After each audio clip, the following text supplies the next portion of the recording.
Hi guys, so I'm gonna pull a little Brian here and do a weekly recap by video. So here we go. There's no more power rankings, no more press conferences, which is kind of why I'm hating on ESPN right now. But here is the week one recap. So we had Jessica go off against Kyle, 106 and a half points, but that was led by D'Angelo Williams, 31 points, and she loses Keenan Allen for the year. He had 9 when he went down. So it's looking. Russell Wilson also looked a little shaky there at the end of the game. Not sure she's going to be able to keep it up. She plays me this week, so we'll see about that. Especially once Le'Veon Bell comes back. D'Angelo Williams. Well, good luck getting 31 from him again after week 3. Kyle, oof, not very good all around. Todd Gurley, 4.5. Tyrod Taylor, 5. That's not going to do it. It's not going to get you any wins. Sterling Shepard did look good though. I like that pick. Good sleeper pick. 11.5, solid. So, yeah, pretty good matchup there. Went down to Monday night, but Kyle now has to take on Jacob Shalkovich, whose team looked pretty much invincible this last week against Rick. Rick, oof, sorry, dude. 120 points, not good enough. I mean, Cam Newton to Kelvin Benjamin looked good, solid Thursday night, but Peterson slacking. I don't know, dude. I don't know what's going on. Melvin Gordon really picked them up though. We'll see if the Vikings D and Steven Gostkowski can pick you up 40 points again. Don't think that's going to happen. Jacob Shalkovich, my man, always just the number one. I mean, unbelievable. Drew Brees to Brandon Cooks, 63 points combined. Antonio Brown, you know he's going to be a freaking legend. He always is. Julius Thomas, it's a great pickup. Didn't draft him, but hey, solid pickup. And Shaq takes week 1 against Rick, and I'm loving it a lot. And Shaq, once again, he's taking on Kyle, so that's going to be a pretty good matchup, I think. Rick next week takes on Werner, who is 1-0 now after he takes down the defending champ in Zach. And a little bit of revenge there after Zach knocked Werner out of the playoffs last year. It was a good matchup. Zach had a shot at it, but the Rams defense kind of cost it for him. LeGarrette Blount picked up 11 points, which was solid for Werner, and on Sunday night, and Jordan Reed kind of finished off with that 9.5 point performance. Werner, solid team all around. Looks like DeMarco Murray's going to be pretty good this year. Aaron Rodgers is always going to be solid, and Jordan Reed, I like him at tight end. Derek Decker and Randall Cobb Randall Cobb. Wow, they were pretty solid there at the wide receiver too. Zach, looking down the lineup here, Jordan Matthews 20.5, solid. I don't know how consistent he'll be against better defenses than Cleveland, but I don't know. Eli Manning, he'll be consistent, I'm guessing, with all those weapons he's got there. Running backs, solid. Wide receiver, solid. It was a pretty solid week for Zach. Just kind of got unlucky, played Werner, and Werner went off. So those two teams looking pretty good.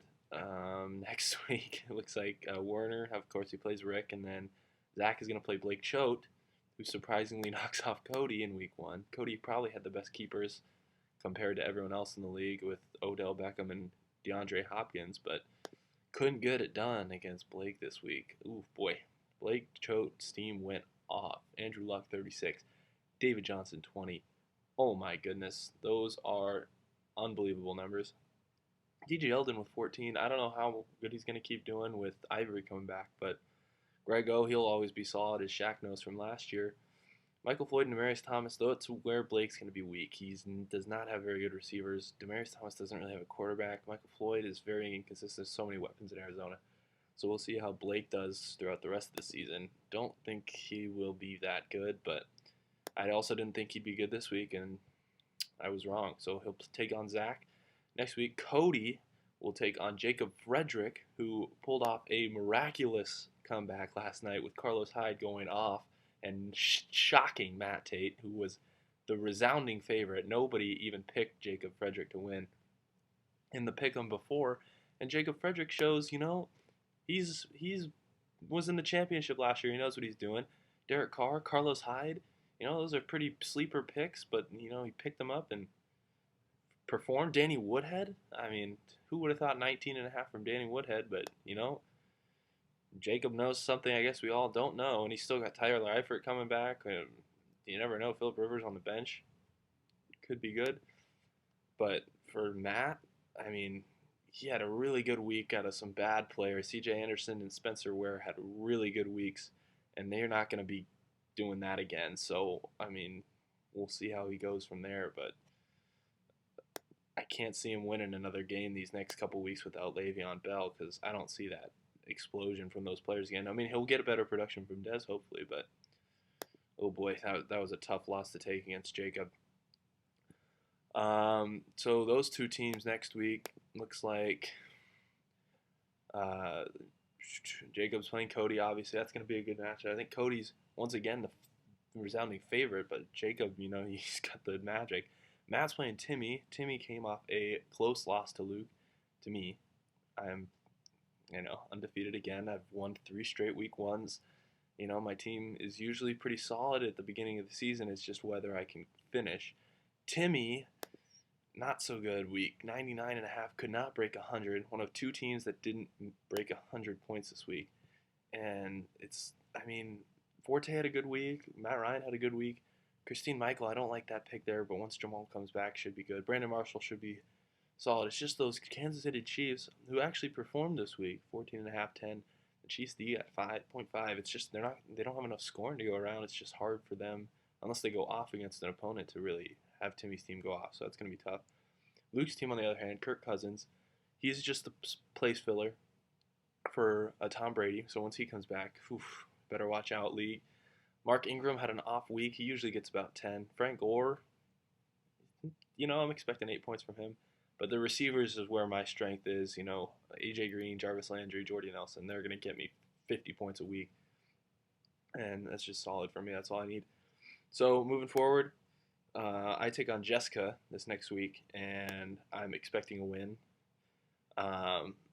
Jessica's team's really injury just battered down. My team is really had a low week this week. They're going to go off this next week.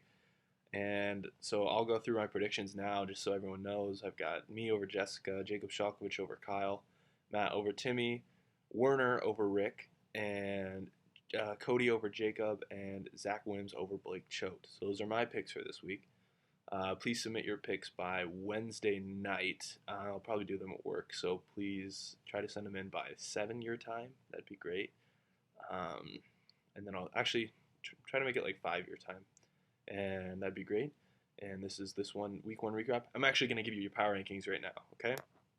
So we're going to go Jacob Shalkovich on top. He's got the best team so far. It's almost 160 points. Second, I've got Eric Werner. Actually, he's coming in at number 2. Even though he didn't have the most points, I like his team. It's pretty solid up and down. 3, I've got Blake Choate. He had 118 points, solid. 4, I've got Jacob Frederick. He's got 116 points. 5, I've got Rick. That's a pretty good, solid week. 6, I've got Cody. 7, I've got Zach. 8, I've got Matt. 9, I've got myself. 10, I've got Jessica. And 11, I've got Timmy. And 12, I've got Kyle. So first week power rankings, there they are. The teams, I think that's the order of how they're doing so far, and we'll continue that next week. So congratulations all, and good luck next week.